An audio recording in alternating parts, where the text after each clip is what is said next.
नमस्कार। हिसाब किताब के इस खास शो में मैं हूं डॉक्टर प्रसून। मोदी सरकार ने अमेरिका, इजरायल और ईरान युद्ध के नतीजों से निजात पाने के लिए 5 बड़े कदम उठाए हैं, जिसकी वजह से भारत अपने अन्य पड़ोसी देशों से बेहतर हालात में आ चुका है। पश्चिम एशिया में जारी संकट के बीच भारत पर कम से कम प्रभाव पड़े, इसके लिए केंद्र की नरेंद्र मोदी सरकार ने पिछले कुछ समय से ताबड़तोड़ फैसले लिए हैं। आपको बता दें कि पश्चिम एशिया में भारत के लिए कई तरह के सकारात्मक संकेत मिले हैं, लेकिन फिर भी ईरान और अमेरिका, इजरायल के बीच जिस तरीके से युद्ध जारी है, उसने देश में काफ़ी अनिश्चितता के हालात बना के रखे हुए हैं। ईरान ने भारतीय जहाज़ों समेत 5 अन्य देशों के लिए हार्मुज स्ट्रेट खोलने की घोषणा की।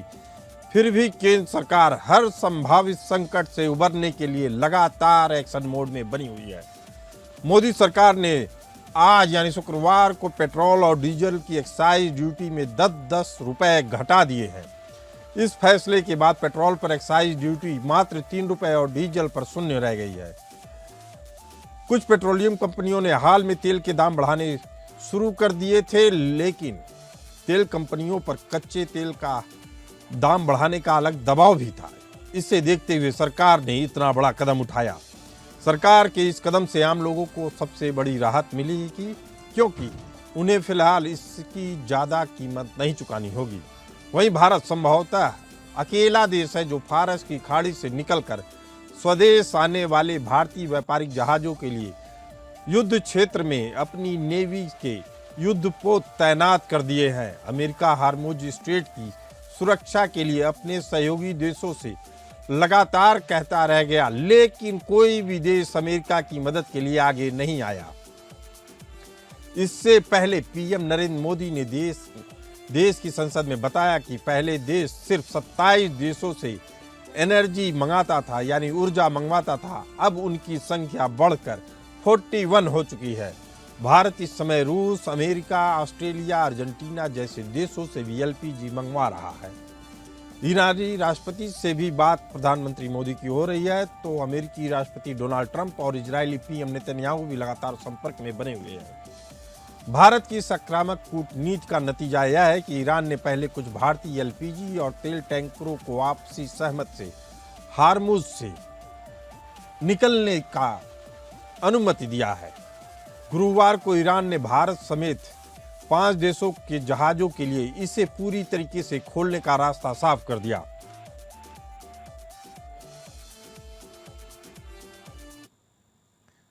मोदी सरकार ने कहा है कि पश्चिम एशिया संकट की वजह से देश में लॉकडाउन नहीं लगेगा। सरकार के 3 बड़े मंत्री निर्मला सीतारमण, किरण रिजिजू और हरदीप पुरी ने बयान जारी किए। कहा कि ये सिर्फ अफवाहें हैं। रिजिजू ने कहा कि हालात काबू में है। पीएम मोदी खुद हालात पर नजर बनाए रखे हुए हैं। आपको बता दें कि संसदीय कार्य मंत्री किरण रिजिजू ने से पूछा कि यह सब कौन अफवाह उड़ा रहा है। पीएम ने साफ तौर पर कहा था कि पैनिक नहीं होना चाहिए, जमाखोरी को लेकर चेतावनी दी। राज्य सरकारों से कहा है कि कोई भी होर्डिंग न करे। पेट्रोलियम मंत्री हरदीप सिंह पुरी ने कहा कि लॉकडाउन को लेकर फैल रही अफवाहें पूरी तरीके से गलत है। मैं साफ कर देना चाहता हूं कि सरकार के स्तर पर ऐसा कोई भी प्रस्ताव विचाराधीन नहीं है। वित्त मंत्री निर्मला सीतारमण ने कहा कि मुझे हैरानी हो रही कि कुछ नेता कह रहे हैं कि लॉकडाउन होगा और फ्यूल की कमी होगी। ये बेबुनियाद बातें हैं। मैं लोगों को भरोसा दिलाना चाहती हूं कि कोविड के दौरान जैसा लॉकडाउन हमने देखा, वैसा कोई लॉकडाउन नहीं रहेगा। इससे पहले विपक्ष के नेता राहुल गांधी ने कहा कि मोदी जी ने कह दिया है कि कोविड जैसा समय आने पर लॉकडाउन लग सकता है। कोविड में जो किया था वो कैसे भूल गए कि कितने लोग मरे थे, कैसी दुखद हालात बने हुए हैं। वहीं रूस के राष्ट्रपति व्लादिमीर पुतिन ने कहा कि खाड़ी देश के दोषियों सहित कोई भी व्यक्ति दुनिया पर इसके पड़ने वाले परिणामों का अनुमान नहीं लगा सकता है। इसकी तुलना कोविड महामारी से ही की जा सकती है, जिसके गंभीर परिणाम निकले थे।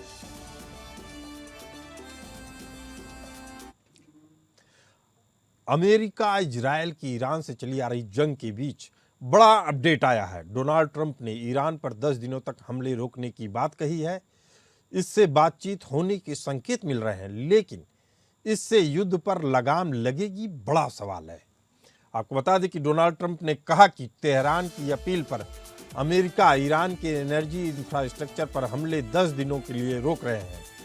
डोनाल्ड ट्रंप ने ट्रुथ सोशल पर एक पोस्ट में लिखा कि ईरानी सरकार की अपील के मुताबिक मैं ऊर्जा केंद्रों को नष्ट करने की अवधि को 10 दिनों के लिए यानी सोमवार 6 अप्रैल 2026 तक रात 8 बजे तक रोक रहा हूं। जर्मनी के विदेश मंत्री जोहान वाडेफुल ने कहा कि अमेरिका और ईरान के बीच अब इनडायरेक्ट संपर्क हो चुका है और सीधे बातचीत की तैयारी चल रही है। मिडिल ईस्ट में बढ़ते तनाव के बीच ईरान ने 10 लाख से ज्यादा ग्राउंड सैनिक जुटाने का दावा किया है। ईरानी अधिकारियों ने अमेरिकी प्रस्ताव को एक तरफा बताया है।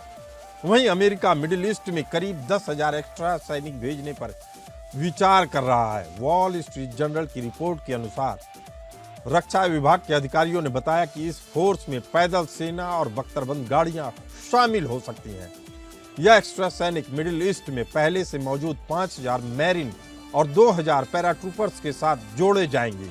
ये पैराट्रूपर्स 82वीं एयरबॉर्न डिवीजन से हैं, जो सीधा हमला करने के लिए मानी जाती हैं और जमीनी हमला करने में इनकी अहम भूमिका होती है।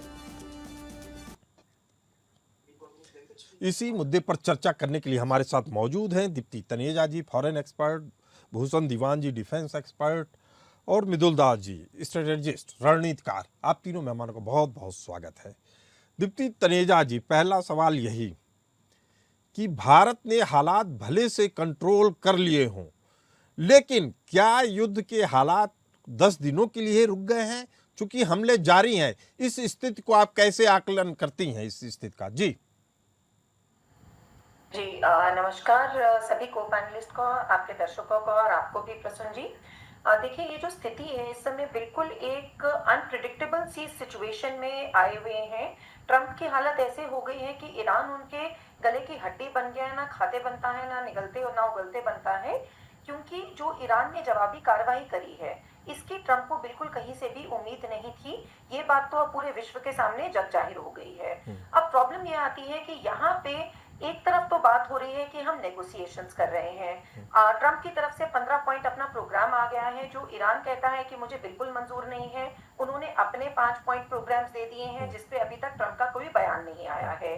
साथ साथ वहां पे मेरीन्स को भी लाने की बात हो रही है और पूरे वर्ल्ड को भी ये बात पता है कि पहले तो जो जापान से 2,500 अपने नेवी के जो सील्स मूव करवाए थे, उसके बाद अब 10 से 12,000 और विभिन्न सैनिकों की टुकड़ियां भी अमेरिका की ईरान में आ रही हैं। अब वो ईरान में अगर खर्क पे आती हैं, तो खर्क पे ईरान बड़ा पूरा बयान पहले ही कर चुका है कि हमने उसको पूरी तरीके से उसको कंट्रोल कर लिया हुआ है। हमने वहां पे पूरी माइंस बिछा दी हुई है, एक फोर्टिफिकेशन जैसे ईरान खर्क को कर चुका है। अगर और कहीं जाते हैं तो वहां पे जो टेरेन है पूरी ईरान की, वो उनके फेवर की नहीं जाती है। तो अगर शायद अमेरिका अपनी क्यूबा वाली जो 1961 की उनकी गलती थी, क्योंकि देखिए क्यूबा में भी 1961 में जब फिडेल कैस्ट्रो को हटाने के लिए एक अटेम्प्ट हुआ था, एसेनोवा प्रेसिडेंट ने स्टार्ट किया था, जिसको केनेडी ने आगे बढ़ाया था, उसमें भी बेसिकली यही 3 प्रॉब्लम्स थी। एक, इंटेलिजेंस बहुत ज्यादा नहीं थी। दूसरा, उन्होंने सोचा था कि क्यूबा की अपनी जनता हमारा साथ देगी। और तीसरा यही था कि टेरेन जो थी वो अमेरिका उससे आदि उसकी नहीं थी, जबकि लोकल क्यूबन्स उस पूरी जो बे ऑफ पिग था उसके पूरे आदि थे। सेम सिचुएशंस यहाँ देखें, इंटेलिजेंस है लेकिन ट्रंप भाई साहब उसको पढ़ते नहीं है। दूसरी सिचुएशन जो इन्होंने सोचा था कि जो जनवरी में ईरान में लोगों ने उपद्रव मचाया था कि उसी को वो जेनजी रेवोल्यूशन की तरह आगे बढ़ाएंगे, जो उन्होंने 2nd और 3rd डे बेंजामिन नेतन्याहू ने भी कही, ट्रंप ने भी कही, ट्वीट्स में अपने कही, लेकिन वो नहीं हुआ। तीसरी जो है वहां की टेरेन, उससे अमेरिकन आर्मी कह लीजिए बूट्स ऑन ग्राउंड अगर आते हैं तो वो बिल्कुल फेमिलियर नहीं है, लेकिन ईरान फेमिलियर है। IRGC अपने सर पे कफन बांध के चला हुआ है। तो इस पूरी स्थिति में ये सब जो आ रहे हैं, या केवल दबाव बनाने के लिए आ रहे हैं, या नेगोशिएशन चाहते हैं कि ट्रंप अपने तरीके से हो, ईरान चाहता है अपने तरीके से हो, तो इस स्थिति इस समय बहुत ज्यादा एक संगीन स्थिति बनी हुई है कि आगे किस करवट बैठेगा कौन, आगे किस करवट बैठेगा, बड़ा सवाल है। भूषण दीवान जी हमारे साथ मौजूद है डिफेंस एक्सपर्ट के तौर पे। भूषण दीवान जी, यह युद्ध जा किधर रहा है? क्या ईरान का खात्मा होगा या अमेरिका को उसी तरीके से मुंह की खानी पड़ेगी जैसे दीप्ति तनेजा जी बता रही हैं कि क्यूबा में हुआ? आपको क्या लग रहा है? धन्यवाद प्रसून जी। क्यूबा में भी हुआ, वियतनाम में भी मार खा के निकली अमेरिका, अफगानिस्तान में मार खा के निकली। 1980 और 88 के बीच में जो टैंकर वॉर थे, इराक ईरान, उस टाइम भी हॉर्मुज़ में तकलीफ ये आई थी। ये मैं आपको साफ बता रहा हूँ, हम समझते हैं कि ट्रम्प पागल हैं, वो काफी होशियार हैं, पर सट्टेबाजी खेलते हैं। और सट्टेबाजी क्यों खेल रहे हैं? दो कारण हैं। एक तो डोमेस्टिक ऑडियंस को वर्गलाने के लिए उन्होंने ईरान का युद्ध छेड़ा है, और इसलिए भी छेड़ा है कि इजराइल के हवाले से प्रेशर आया उन पे, सऊदी के हवाले से भी प्रेशर आया उन पे, वो इसमें बिना प्रिपरेशन के कूद गए हैं। अब कूद गए हैं, हार रहे हैं, उनकी पगड़ी हिल रही है, उनकी नाक मिट्टी में मिल रही है, खाक उनकी मिल रही है, मिट्टी में मिल रही है। अभी वो क्या कर रहे हैं? अभी वो जो 10 अप्रैल 5 तक बोला है, क्यों बोला है? ट्रिपोली तो पहुंच गया अरेबियन सी में, यूएसएस ट्रिपोली साउथ चाइना सी से LHA एयरक्राफ्ट कैरियर जो छोटा 40,000 टन वाला, लिंकन वाला 1 लाख का था, ये जेराल्ड फोर्ड 1 लाख टन वाला था, ये पहुंच गया है। और दूसरा बॉक्सर अभी निकला है साउथ वेस्टर्न पैसिफिक कोस्ट से, उसको आते आते 5-7 दिन लगेंगे। तो तब ये लैंडिंग, ये मैं बता रहा हूँ, कुछ भी कह दें, ये गारंटी है मेरी समझ में। तो खर्ग आइलैंड पे अटैक जरूर करेंगे ये, और उनकी तैयारी उसमें है। आपका कहने का मतलब है कि ये टाइम बाई कर रहा है अमेरिका, 6 अप्रैल का डेट ऐसे ही है। और 10 का 12 भी हो सकता है, 15 भी हो सकता है। क्यों? बॉक्सर को पहुंचने के लिए 2,500 मरीन वाला जो है आने के लिए, और ज्यादा कॉम्पीट केपेबल जो है वो बॉक्सर है, उनके पास होडक्राफ्ट भी है, टैंक जा सकते हैं। पर ये सब बातें अच्छी हैं। भूषण दीवाल जी, एक चीज समझना चाहता हूं, अगर युद्ध उस तरीके से होता है जिस तरीके से हम और आप समझने में अभी तक नाकाम रहे हैं, यानी अगर इजराइल पे हमले बढ़ते हैं और तेजी से परमाणु युद्ध बदलता है, ये स्थिति आती है परमाणु युद्ध वाली, तो क्या लगता है आपको कि परमाणु युद्ध शुरू हो सकता है या नहीं? मैं आपको बता रहा हूँ, हो सकता है। अगर ट्रम्प जो है सर पे लाल साफा लेके बांध के घूम रहे हैं और बहुत सस्ते में आ गए, एक एयरक्राफ्ट कैरियर का 2,500 सैनिक का अगर वो डुबा देता ईरान, IRGC की नेवी भी है, उनके पास swarm of boats, small boat, speed boats वो आ जाती हैं, उनके पास माइंस बिछाई हुई हैं, और एक अगर एयरक्राफ्ट कैरियर डूबता है, हेलीकॉप्टर कैरियर डूबता है, तो 2,500 सैनिक मरते हैं। और जब ये बॉडी बैग बनेंगे तो क्या है, अमेरिका में तैयारी करेंगे, अरे में न्यूक्लियर का अटैक कर दो ईरान पे। क्यों? इतना हमारे को नुकसान कर दिया इसने। ये सब तैयारी है, पर ये रिस्क ले रहे हैं, दुनिया को न्यूक्लियर वॉर के कगार पे लेके जा रहे हैं। ईरान घुटना टिकने वालों में से नहीं है, ये आप बिल्कुल ठीक कह रहे हैं, आसार है। चलिए ठीक है, हमारे साथ मृदुल दास जी मौजूद हैं। मृदुल दास जी स्ट्रेटेजिस्ट हैं, रणनीतिकार हैं। मृदुल जी, क्या इस युद्ध में भारत फंसेगा, और क्या उसकी तैयारियां पूरी हैं कि वह इस तेल संकट से निकल पाएगा? देखिए डॉक्टर साहब, इंडिया बहुत बड़ा कंट्री है, इसका टेरेन अलग है। इंडिया को इतना आसान नहीं है कि कोई इसे फंसा ले। बहुत सारा प्रिपरेशन बहुत दिनों से चल रहा है, और अभी जो मोदी जी का नेतृत्व में अपना गवर्नमेंट चल रहा है, इनका जो स्ट्रेटेजी है बहुत स्ट्रांग है। इसको ना ट्रम्प फंसा सकता है, ना इसको ईरान फंसा सकता है। हो सकता है तकलीफ दे 2-3 दिन, 10 दिन, 1 महीने के लिए तकलीफ। अभी जैसे गैस का थोड़ा तकलीफ हो रहा है, जैसे हम लोग आसाम में गैस नहीं मिल रहा है, या और कोई जगह में पेट्रोलियम प्रोडक्ट का कुछ प्रॉब्लम है, बट लॉन्ग टर्म के लिए इंडिया को फंसाना इतना आसान नहीं है। बहुत बड़ा देश है, बहुत बड़ा पॉपुलेशन है, अपना अंडरस्टैंडिंग है सरकार का साथ, पब्लिक का जो कोऑर्डिनेशन है बहुत अच्छा है। इतना जल्दी, इतना आसानी से इंडिया नहीं फंसेगा, अपना उभर के आएगा बहुत जल्दी। अपना जो स्ट्रेटेजी बना रहा है गवर्नमेंट, ये बहुत जल्दी ये। दीप्ति तनेजा जी, भारत के लोग तो आश्वस्त हैं कि इस चंगुल में, ट्रम्प के कहा जाए, ईरान के कहा जाए, इजराइल के कहा जाए, इस चंगुल में भारत तो नहीं फंस रहा है, लेकिन पूरी दुनिया इसमें उलझ कर रह गई है। उसका असर भारत पर आप कितना देखती हैं, दीप्ति तनेजा जी? देखिए प्रसन्न जी, ये कहना ना मैं आपके जो मेरे को पैनलिस्ट हैं उनसे थोड़ा सा डिसएग्री करूंगी। ये कहना कि भारत बिल्कुल भी नहीं उलझेगा, ये थोड़ी एक एग्जैजरेशन होगी। हाँ, भारत की तैयारी है, भारत अपनी तैयारी पूरी एकजुट करके बैठा है, वो कहना एक सही बात होगी। क्योंकि देखिए, इस बात को नकारा नहीं जा सकता है कि भारत की 80% जो dependency of oil and gas है वो बाहर की कंट्रीज पर है और मोस्टली मिडिल ईस्ट पर है। तो तेल और गैस एक ऐसी चीज नहीं है कि इंडस्ट्री है, आप उसके ऊपर पैसा लगाएंगे तो वो खड़ी हो जाएगी।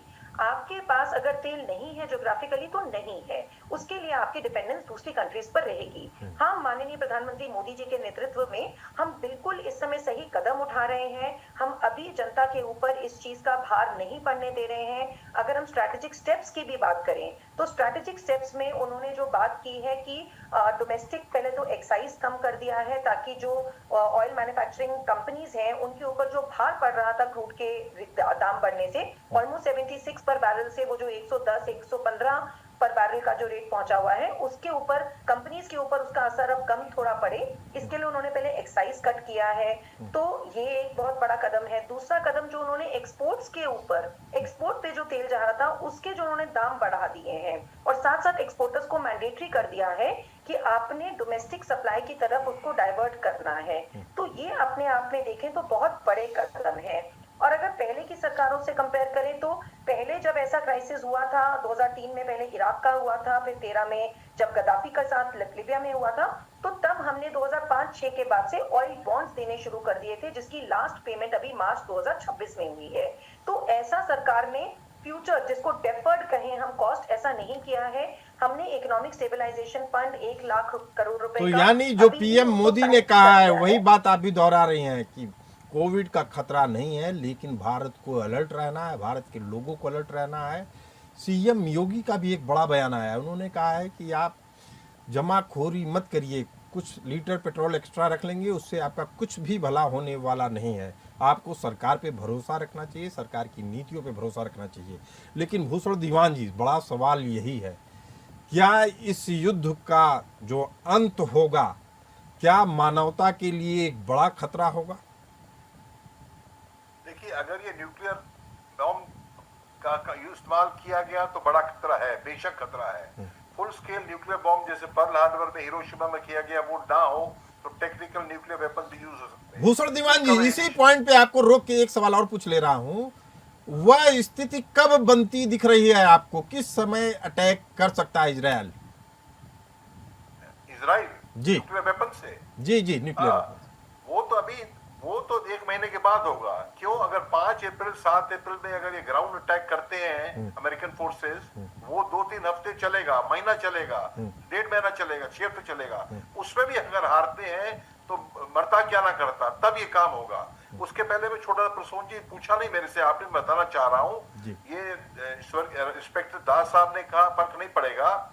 $1 अगर बैरल का दाम बढ़ता है ब्रेंट क्रूड का तो $2 बिलियन का हमारे पूजन आता है हमारे बजट पे। अभी भी $6-7 बिलियन पर मंथ हमें आएगा नुकसान पर मंथ। क्यों? हमारा $145 बिलियन इंपोर्ट बिल है, तो $6-7 बिलियन कम से कम 0.5% हमारा जो है ना जीडीपी का इम्पैक्ट पड़ेगा। और देखिए इम्पैक्ट ये अधूरा खाली ऑयल का नहीं है, हम ट्रेड कम कर रहे हैं, हमारा अर्निंग कम हो रही है।